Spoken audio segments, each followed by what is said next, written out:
Most Python programmers use f-strings almost every day without even thinking about it. We just write something like print f-string and then the variable inside the curly brackets and move on. But the crazy part is, f-strings are way more powerful than that.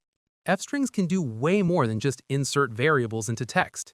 In this video, I'm going to show you 3 super useful and lesser-known f-string tricks that will instantly make your output cleaner, more readable, and more professional, especially when you're printing logs, tables, or debug statements.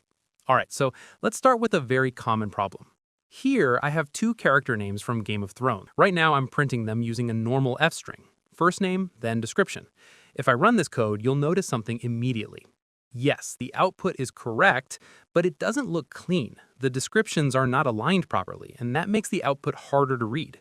Now, this might look like a small thing, but when you're printing multiple rows of data, logs, tables, reports, alignment matters a lot. So here's the trick. Inside the f-string, after the variable name, I add a colon, and then I specify a width. For example, I'll say that the name should take 20 characters in total. So now if we again run the program, then you can see that even though the names are of different lengths, the descriptions start at exactly the same position. So what's actually happening? Python is making sure that the total width of the string is 20 characters. If the string is shorter than 20 characters, Python automatically adds extra spaces on the right so everything lines up perfectly. This is incredibly useful when you want clean, structured output. Now let's take this one step further.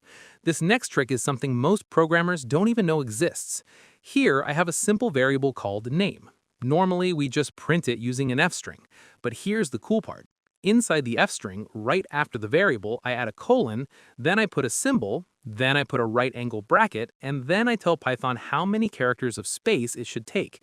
And now when I run the program, you can see Python fills all the extra space on the right with a dollar symbol. And now if I change it and instead write left angle bracket and an @ symbol, so now if we again run the program, then this time the empty space on the left is filled with the @ signs.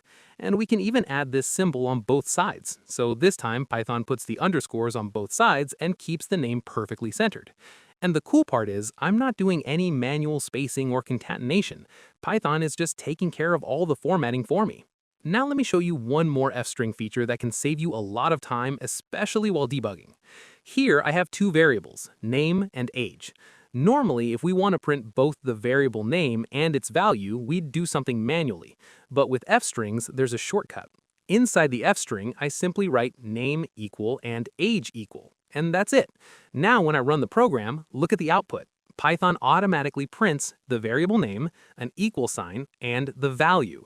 This is incredibly useful when debugging code, printing multiple variables, and logging values during execution.